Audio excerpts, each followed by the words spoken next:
Assembly ఎన్నికల ప్రచారంలో దూకుడు పెంచింది కాంగ్రెస్ పార్టీ. రామప్ప నుంచి రాహుల్, ప్రియాంక గాంధీ బస్సు యాత్ర మొదలుపెట్టారు. మొదటి రామప్ప ఆలయంలో రాహుల్, ప్రియాంక ప్రత్యేక పూజలు చేశారు. ఆలయ విశిష్టత అడిగి తెలుసుకున్నారు. అనంతరం బస్సు యాత్ర మొదలుపెట్టారు. కాంగ్రెస్ కార్యకర్తలు పార్టీ శ్రేణులకు అభివాదం తెలుపుతూ ముందుకు సాగారు. రామప్ప నుంచి ములుగు వరకు బస్సు యాత్ర నిర్వహించారు.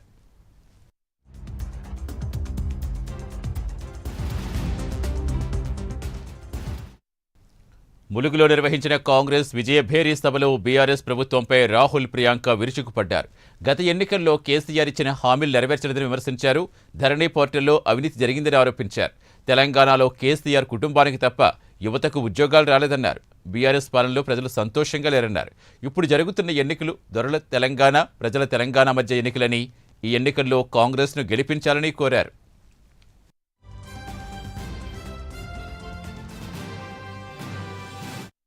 युवाओं के लिए हमारी जो गारंटी है उसमें हमने कहा है कि तेलंगाना आंदोलन के शहीदों के परिवार को एक सरकारी नौकरी दिलवाएंगे।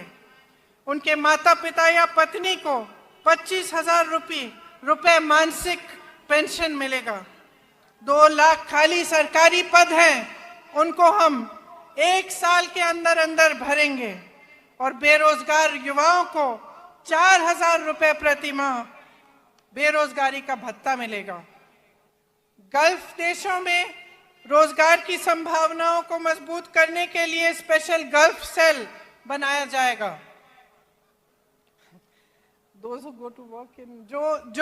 जो लोग गल्फ के देशों में काम करने के लिए जाएंगे उनके लिए एक स्पेशल गल्फ सेल बनाया जाएगा। इन सब योद्धाओं ने आपके लिए एक बहुत बड़ा सपना देखा था। ये सपना विकास का सपना था, रोजगार का सपना था और सामाजिक न्याय का सपना था। आपने इस सपने पे भरोसा किया।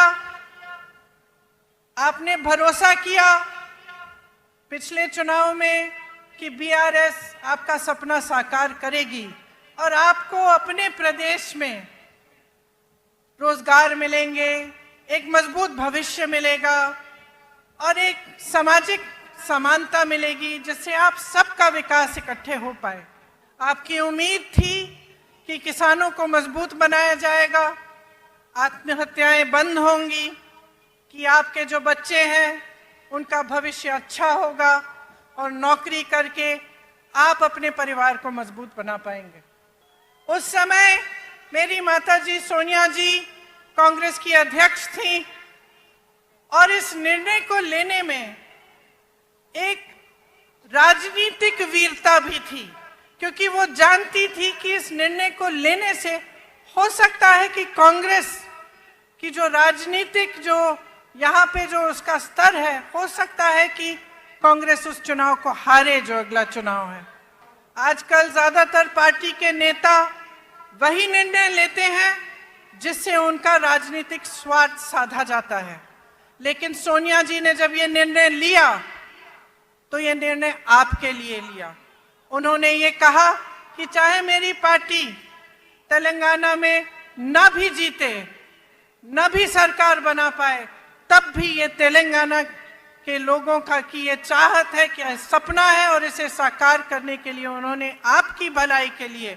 बीआरएस और कांग्रेस पार्टी के बीच में चुनाव हो रहा है। बीजेपी को हमने परे कर दिया है, हरा दिया है। मगर एक बात याद रखिए, बीजेपी चाहती है कि बीआरएस तेलंगाना में जीते। ये दोनों एक साथ काम कर रहे हैं और इनके साथ एमआईएम भी मिली हुई है। अब देखिए, पार्लियामेंट हाउस में जो भी बीजेपी चाहती थी वो बीआरएस ने किया। किसान बिल में पूरा समर्थन दिया, जीएसटी में पूरा समर्थन दिया। तो याद रखिए, ये तीनों पार्टियां एक साथ काम कर रही हैं, कांग्रेस पार्टी को हराने की कोशिश कर रही हैं। और इसका सबसे बड़ा सबूत यह है कि आपके चीफ मिनिस्टर पर ना कोई सीबीआई की इंक्वायरी है, ना कोई ईडी की इंक्वायरी है, ना कोई इनकम टैक्स डिपार्टमेंट की इंक्वायरी है।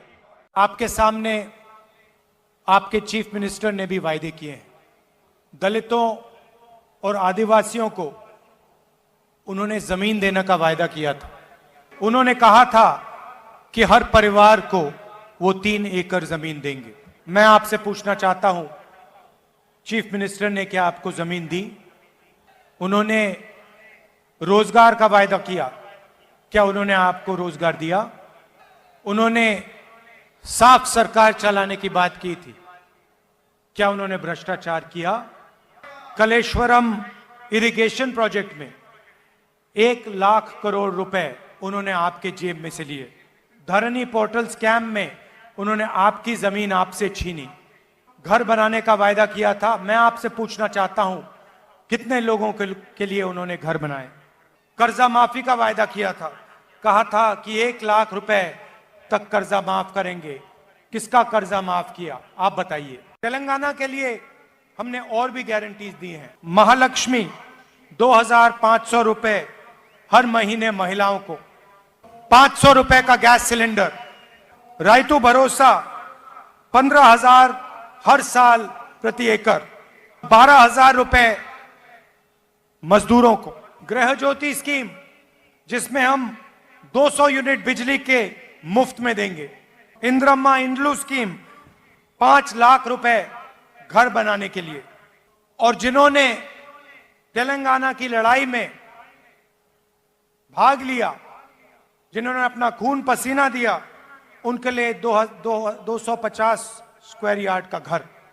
चेउता स्कीम में 4,000 रुपए महीने हमारे बुजुर्ग लोगों के लिए, और युवा विकासम में 5 लाख रुपए असिस्टेंट्स स्टूडेंट्स को कॉलेज फीस के लिए।